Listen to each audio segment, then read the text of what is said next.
हे भगवान, एक तो वैसे ही सुबह से एक भी आलू नहीं बिका, ऊपर से मेरे सारे आलू बारिश में भीगकर खराब हो गए। अब मैं क्या ही बेचूंगा। मोहन तेज बारिश में भीगता हुआ परेशान होकर घर की तरफ आ ही रहा था कि तभी सड़क पर बने एक गड्ढे में उसका पैर फंस जाता है और उसके पैर में मोच आ जाती है। मोहन अब उसी हाल में जैसे तैसे अपने ठेले के साथ घर पहुंचता है, लेकिन उसके पैरों से काफी खून निकल रहा होता है। उसकी पत्नी रेखा और 8 साल का बेटा मोंटू और 5 साल की बेटी रिया उसे ऐसे देखते हैं तो वो घबरा जाते हैं। अरे ये क्या हो गया आपको? ये चोट कैसे लगी? बस यूं समझ लो रेखा, जब जिंदगी खराब चल रही हो ना तो कुछ भी अच्छा नहीं होता। ये भी उसी का ही एक नतीजा है। कोई बात नहीं, आप कपड़े बदल लीजिए, फिर मैं दवा कर आपकी पट्टी कर देती हूँ। अब मोहन बेड रेस्ट पर ही रहता है। पहले तो जैसे तैसे घर का खर्चा चल जाता था, लेकिन धीरे धीरे बचत खत्म होने लगी और अब नौबत यहाँ तक आ गई कि घर में राशन भी नहीं रहा। उन्होंने सुबह से कुछ नहीं खाया था। दोनों बच्चे भी उदास बैठे थे। उनको उदास देख रेखा ने उनसे पूछा, क्या हुआ बच्चों, तुम्हारा चेहरा क्यों लटका हुआ है? माँ, बाबा बाहर काम पर नहीं जा सकते और घर में खाने के लिए भी कुछ नहीं है, लेकिन मैं क्या करूँ अपनी इस भूख का, ये है कि बार बार लगी जाती है। लेकिन कोई बात नहीं माँ, आप उदास मत हो, हम पानी पीकर ही गुजारा कर लेंगे। ये सुनकर रेखा की आंखों में आंसू आ जाते हैं। फिर वो हर जगह काम मांगने जाती है, लेकिन उसे कहीं भी काम नहीं मिलता। वो उदास होकर घर लौट आती है। अपने परिवार की लाचारी देख बिस्तर पर पड़ा मोहन कहता है, मुझे माफ करना बच्चों, रेखा अपनी इस चोट के कारण मैं काम पर नहीं जा पा रहा और मेरे कारण तुम सबको भूखा ही रहना पड़ रहा है। न जाने मुझे ठीक होने में कितने दिन लगेंगे, लेकिन मुझे तो डर है कहीं घर में रखे ये सारे आलू खराब न हो जाएं। अपने पति की बात सुनकर रेखा को एक विचार आता है, अगर आलू बाजार में जाकर बेचूं तो भी हमारी इतनी आमदनी नहीं होगी, और अगर ये बारिश में खराब हो गए तो हमारा काफी नुकसान होगा। इसलिए मैं सोच रही थी, अब क्यों ना हम इस आलू के समोसे बनाकर बेचें। आप तो जानते ही हैं बच्चों को मेरे हाथ के चटपटे समोसे कितने पसंद है। आप ठीक कहती हो माँ। आपको पता है, हमारे स्कूल के गेट के पास एक अंकल समोसे कचौड़ी बनाकर बेचते हैं। हमारे स्कूल के सभी टीचर्स और बच्चे उससे खरीदकर खाते हैं। एक बार रौनक ने मुझे भी दिलवाया था, लेकिन उसका स्वाद बहुत ही बेकार था। आपके चटपटे समोसे के आगे तो वो सब फेल है। हाँ माँ, अगर आप भी समोसे बनाकर बेचो ना तो आपको खूब मुनाफा होगा। बच्चे कह तो ठीक रहे हैं, तुम्हारे हाथों के चटपटे समोसे तो सचमुच बड़े ही बेहतरीन होते हैं। उन सब की बात रेखा को पसंद आ जाती है और वो अपनी चांदी की माला सुनार को बेचकर कुछ पैसे ले आती है। फिर उससे जरूरत का सामान खरीदती है। फिर अगले ही दिन उन आलू के चटपटो समोसे और साथ में खट्टी मीठी चटनी बनाकर वो बाजार में बेचने चली जाती है। चटपटे समोसे, करारे करारे समोसे ले लो, आइए आइए, और इस बारिश के मौसम में गर्मा गर्म चटपटे समोसे खट्टी मीठी चटनी के साथ खाइए। बहन जी, समोसा लगाना, और हाँ चटनी ज्यादा रखना है। वैसे कितने का है एक समोसा? समोसा नहीं भाई साहब, बल्कि चटपटा समोसा कहिए, वो भी सिर्फ 10 रुपए में एक। ठीक है, फिर 2 समोसे लगा दो। रेखा जल्दी से उसके लिए चटपटे समोसे लगाती है, जिसे खाते ही ग्राहक बहुत खुश होता है और वो उसकी खूब तारीफ करता है। वाह बहन जी, क्या स्वादिष्ट समोसे बनाए हैं। आहा, मजा ही आ गया इस बारिश के मौसम में ऐसे समोसे खाकर। ऐसा करो, 8 समोसे पैक कर दो, घर पर सबके लिए लेकर जाऊंगा, सब बहुत खुश होंगे। आहा। जी अच्छी बात है। उस ग्राहक की ये बात आसपास के लोग सुन लेते हैं और वो सब उसके ठेले पर आते हैं और उसके समोसे खरीदते हैं। पहले ही दिन उसके सारे समोसे बिक जाते हैं। ये देख रेखा बहुत खुश होती है और वो खुशी खुशी शाम को घर चली जाती है। उस रोज वो रात को बड़े दिनों बाद सबके लिए खाने में पनीर की सब्जी बनाती है। अब ये सिलसिला हर रोज चलता है।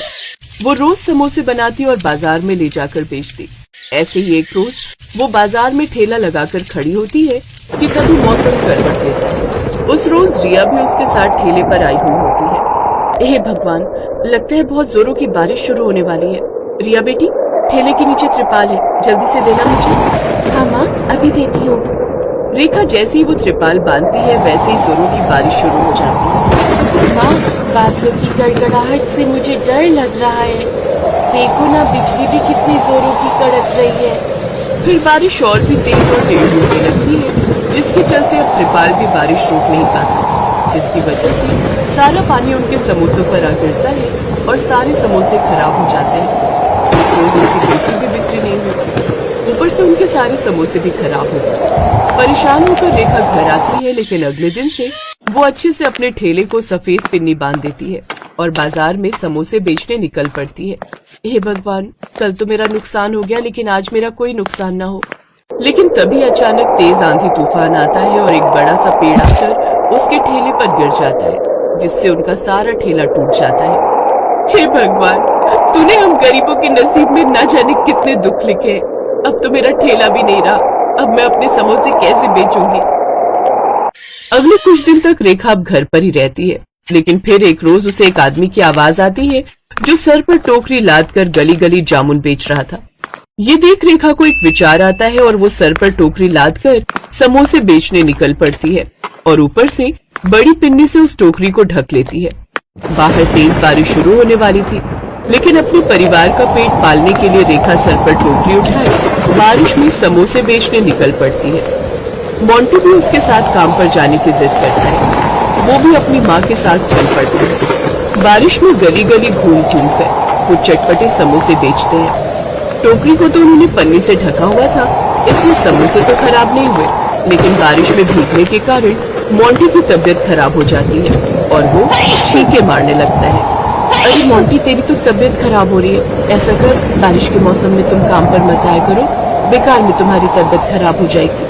फिर वो दोनों घूमते घूमते रेलवे स्टेशन के पास पहुंच जाते हैं, जहाँ काफी लोगों की भीड़ होती है। अरे, यहाँ तो कितने सारे लोग ट्रेन के इंतजार में बैठे हैं, अब से मैं यही प्लेटफॉर्म पर आकर ही समोसे बेचूंगी। अगले दिन रेखा सड़कों पर घूमने की जगह प्लेटफॉर्म पर जाकर चटपटे समोसे बेचती है, जहाँ कुछ ही देर में लोगों की भीड़ उसके पास लग जाती है और लोगों को उसके समोसे काफी पसंद आते हैं और अब उसकी काफी अच्छी कमाई होने लगती है। बहन जी, आपके चटपटे समोसे तो सचमुच बहुत लाजवाब है। अब मुझे 2 समोसे और चटनी और देना जरा। अब रेखा फिर से अच्छे पैसे कमाने लगी, लेकिन अब वो साथ साथ बचत भी करने लगी। लेकिन उसका काम अच्छा चलने के कारण आसपास के फेरी वालों की बिक्री कम हो गई। अब चंदू समोसे वाले से कोई भी समोसे नहीं लेता। जब से इस औरत ने अपने चटपटे समोसे बेचने शुरू किए हैं, मेरी आमदनी काफी कम हो गई है। अब तो एक ही आइडिया है, इसको अपने साथ काम में लगा लूं, मेहनत होगी सारी इसकी और कमाई करूंगा मैं। इसी विचार के साथ वो रेखा के पास ही प्रस्ताव लेकर जाता है, लेकिन वो उसे इसके लिए मना कर देती है। रेखा के इनकार करने पर चंदू अपने आदमी को नकली पुलिस वाला बनाकर उनके पास भेजता है।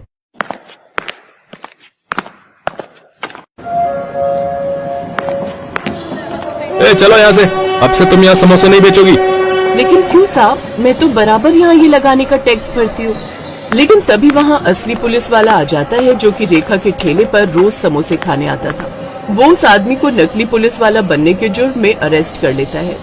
माफ कर दो साहब, ये सब मैंने चंदू हलवाई के कहने पर किया था। फिर पुलिस उन दोनों को गिरफ्तार कर लेती है। अब रेखा बिना किसी डर के समोसे बेचने लगती है। कुछ दिनों बाद मोहन भी पूरी तरह ठीक हो जाता है और वो भी उसकी इस काम में मदद करने लगता है। अब दोनों पति पत्नी मिलकर खूब मेहनत करते हैं और खूब पैसे कमाते हैं और अपने लिए एक बड़ा पक्का घर बनवा लेते हैं, जिसमें हर सुख सुविधा होती है।